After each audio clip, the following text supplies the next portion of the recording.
சென்னையில் பிறந்த சேப்பாக்கத்தின் சேகுவேரா கழல போகுது உனக்கு டங்குவாரா பெர்ஃபார்மன்ஸ் பண்ண வர்றா பல்லு ஜேம்ஸ் கேமராமேன் எடுத்த அவதார என்ன 2 வாட்டி பார்க்கலாமா? ஆனா நம்ம ஸ்டாலின் பெத்தெடுத்த அவதார் நம்ம உதயநிதி ஸ்டாலின் அவர்கள். தம்பி போதும்பா. எங்கள் நாயகன் செங்கல் நாயகன் உதயநிதி ஸ்டாலின் அவர்கள். செங்கல் சைக்கோ செங்கல் சூளையில் இருக்கிறவன் தேடிக்கிட்டு இருக்கானா அந்த திருட்டு செங்கலை திருப்பி கொண்டு போய் வச்சிரு. என்ன சிரிப்பு ராஸ்கல், என்ன சின்ன பிள்ளைத்தனமா இருக்கு.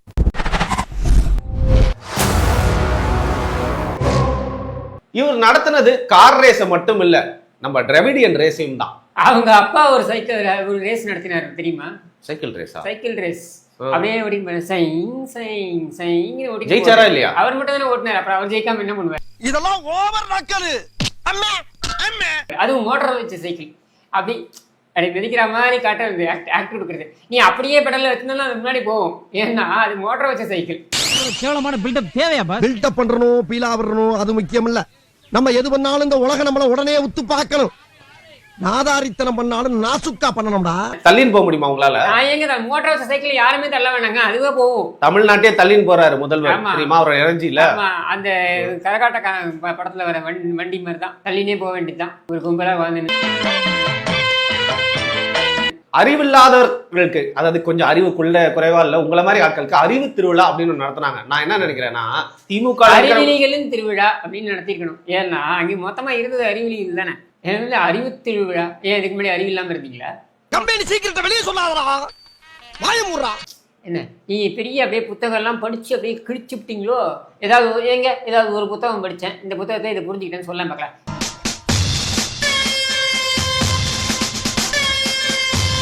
ஏன்னா 7 வயசாகி 43 வயசு வரைக்கும் இவனுக்கு வந்து தெரியலையாம் என்னென்னு. இவனுக்கு வந்து இடஒதுக்கீடு என்றாலே என்னென்னு தெரியவில்லை. ஈவேரா என்றால் கூட யார் என்று நான் தெரிந்து வைத்திருக்கவில்லை. இப்பொழுதுதான் தெரிந்து கொண்டேன். இதுதான் இவன் சொன்ன இவனுடைய வாக்குமூலம், நான் சொல்லலை.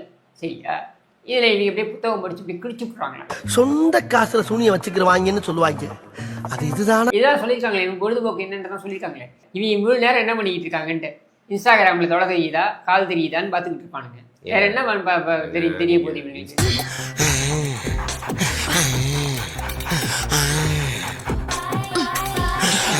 நான் என்ன கேட்கிறேன், மெட்ரோல போயிட்டு இருக்காரு ஸ்டாலின். அப்போ வந்து பாத்தீங்கன்னா ஒருத்தர் நிக்கிறாரு, அவர் மூஞ்சில வந்து ஈ உட்கார்ந்துருக்கு. அதை வந்து ஷூ அப்படின்னு தள்ளுறாரு. அதுல போயிட்டு அந்த பையன் அடிச்சிட்டான். இரும்பு அடிக்கிற இடத்துல ஈக்கு என்ன வேலை அப்படின்னு சொல்லி அவன் கேட்டிருப்பான் இவரை பார்த்து, நீ என்ன பண்ற மெட்ரோ ட்ரெயின்லன்ட்டு. அதுவும் ட்ரெயினுக்கும் இந்த குடும்பத்துக்கும் இருக்க ராசி இருக்கு பாருங்க. அடே அப்பா. வாழ்க்கை என்பதே அன்பினில், அன்பின் அன்பின் அன்பின் அன்பினில்.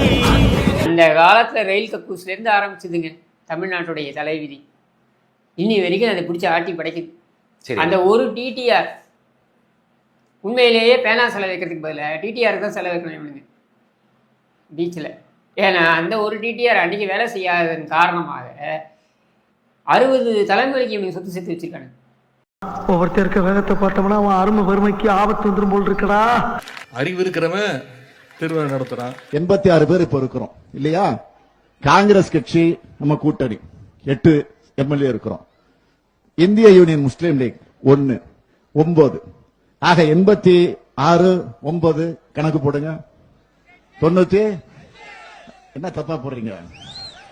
97. இது என்ன பிரமாதம்? இது விட பெசலைட் ஒண்ணு இருக்கு. உங்களுக்காக 2500 ரூபாய் கொடுக்க போறோம் அறிவிச்சிருக்காங்க. இந்த 5000க்கு இன்னும் எவ்வளவு மிச்சம் இருக்கு? 1500. ஆக அந்த 1500 சேர்த்து கொடுங்க அப்படின்னு தான் மீண்டும் மீண்டும் இந்த அரசாங்கத்தை பார்த்து நான் கேட்டுக்கிறேன். உண்மையிலே ஜோக்கர் தான். நான் மட்டும் ஜோக்கர் இல்ல, என் தலைவர் நிக்கில் அவர்களும் ஜோக்கர் தான். அதிமுக தான் எப்படி இருக்குன்னா இன்னும் சில கும்பல்கள் புதுசா கிளம்பி இருக்கு. சரி, அறிவு இருக்கிறவன் திருவிழா நடத்துறானா? இப்போ அறிவில்லாதவன் மாறுபாடு விழா நடத்தினானா? கருணாநிதி அறிவில்லாதவன் சொல்றாரா இவரு? இந்த அவமானம் உனக்கு தேவையா? அது அறிவு திருவிழால அவங்களை விமர்சிச்சு பேசிட்டோன்னு கோபம் வேற. எப்படி போலீஸை பார்த்தா திருடனுக்கு பயம் வருமோ, அதனால அறிவுங்கிற வார்த்தையை கேட்டாலே அவங்களுக்கு அதிர்ச்சி. போலீஸை பார்த்தா திருடனுக்கு பயம் வருவோம், போலீஸை பார்த்தா ஒண்ணுக்கு வருது. அது யாருக்கு வருது? இவர்தான். இவருக்கு இதான் வேலை. போலீஸை பார்த்தா திருடனுக்கு பயம் வரும், போலீஸை பார்த்தா ஐயோ கொள்றாங்களே கத்தினது யாரு? யாரு கத்தினது? நான் சொல்லல, வீரமணி சொன்னாரு. போக வேண்டிதானே, கூப்பிட்டா விசாரணைக்கு விட்டா போக வேண்டியதானே, விசாரணைக்கு போகலன்னா அப்படிதான் தூக்கிட்டு போவாங்கன்னு. நீலாம் அட்வைஸ் பண்ற அளவுக்கு நான் ஆயிட்டேன் பாத்தியா. சுகாதார மேம்பாட்டை பத்தி பேசும்போது கிருமிகளை பத்தி பேசாம இருக்க முடியுமா? கிருமிகிட்ட எப்படி நம்ம விலகி நிக்கணுங்கிறதுக்காகத்தான் பேசினாதான் சுகாதார மேம்பாட்டை பத்தி நம்ம தெளிவா பேச முடியும். அதாவது சுகாதாரத்தை பற்றி பேசும்பொழுது கிருமிகளை பற்றி பேசாமல் இருக்க முடியுமா அப்படின்றாங்கல்ல. சுகாதாரத்தை பற்றி பேசும்பொழுது நீ முதல்ல தூய்மை பணியாளர்களை பற்றி பேசிக்கணும். I don't care. நான் மட்டுமல்ல, நீங்கள் ஒவ்வொருவரும் ஐ டோன்ட் கேர் என்று சொல்லி நகர வேண்டும். அந்த தூய்மை பணியாளர்கள் உன்னை பார்த்து விஷக்கிருமிகள் என்று சொல்கிறார். அந்த தூய்மை பணியாளர்களை நீ என்ன பண்ற? அவங்க போராட்டம் நடத்திக்கிட்டு இருக்கும்போது பக்கத்து தெருவில் போய் நீ கூலி படம் பார்த்துக்கிட்டு இருக்க. நீ சுகாதாரத்துறையை பற்றி பேச முடியுமா? பேசுறதுக்கு உனக்கு ஏதாவது ஒரு அடிப்படை யோகிதை இருக்கா உனக்கு? அவனை கூப்பிட்டு செருப்பால் அடியும். செருப்பு நல்ல செருப்பு இருந்தா அடிய. அறிவு திருவிழாவில் கொள்கைகளை பத்தி பேசும்போது கொள்கையற்ற கும்பலுடைய ஆபத்தை பற்றி இங்க பேசியவங்க சில பேர் உங்களை பத்தி தான் பேசுறாங்க. அதிமுக காரங்க கொள்கையற்ற கும்பல். உன் கொள்கை என்ன சொல்லு. சொல்லு, அந்த இயக்கத்தோட கொள்கை என்ன? கொள்கை இல்லாம நாங்க இருக்க போறோம். அதான் நீ என்ன சொல்லு, நான் இங்கே உட்கார்ந்து வேணா கேட்டு போறேன். என்ன கொள்கை சொல்லு. ஐயா, இன்ப ஐயாவையும் அடுத்து முதலமைச்சர் ஆகிட்டு காக்கணும்னு ஒரு ஆசை. அதுதான் எங்களோட ஒரே கொள்கை. எந்த குட்டு கருணாநிதி வாழ்க, ஸ்டாலின் வாழ்க, உதவாநிதி வாழ்க, இன்பநிதி வாழ்க, துன்பநிதி வாழ்க, அதுக்கப்புறம் வர கயமை நிதி வாழ்க, கருமாதி நிதி வாழ்க, இப்படி ஒவ்வொரு நிதியும் வாழ்கன்னு சொல்றதுதான் கொள்கையா? நீ கேட்ட ஒவ்வொரு கேள்வி என்ன செருப்பால் அடிச்ச மாதிரி இருக்குடா. மாதிரி இல்ல, உண்மையிலே செருப்பால தான் இருக்கு. அண்ணா அந்த கட்சியை ஆரம்பித்த போது ஒரு குடும்பத்துக்கு கொண்டு போய் நம்ம லீஸுக்கு விட்டுருவோம் கட்சியை. லீஸுக்கு இல்லை, மொத்தமாக விற்பனையே பண்ணிடுவோம் கட்சியை அப்படின்னு சொல்லி தான் அந்த கட்சியை ஆரம்பிச்சாரா? கொள்கையை பற்றி நீ எல்லாம் பேசலாமா?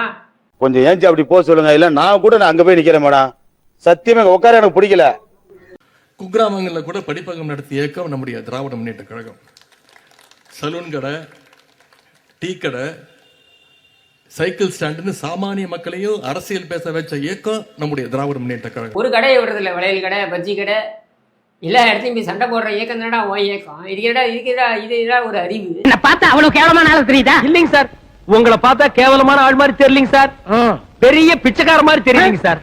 நம்முடைய ஒவ்வொரு தலைவர்களும் நூற்றுக்கணக்கான பத்திரிகைகளை தலைமையேற்று நடத்தினாங்க. கழக முன்னோடிகள், முன்னாடி இருந்த முன்னோடிகளும் சரி, இப்ப இருக்கக்கூடிய அமைச்சர் பெருமக்களா இருந்தாலும் சரி, சாதாரண நிர்வாகிகளா இருந்தாலும் சரி, இன்னைக்கு வரைக்கும் புத்தகங்கள் எழுதிட்டு இருக்கிறாங்க. நம்முடைய கழகத்துடைய மேடைகள் ஒவ்வொன்றும் கொள்கை வகுப்பறைகள்னு சொன்னா அது மிகையாகும்.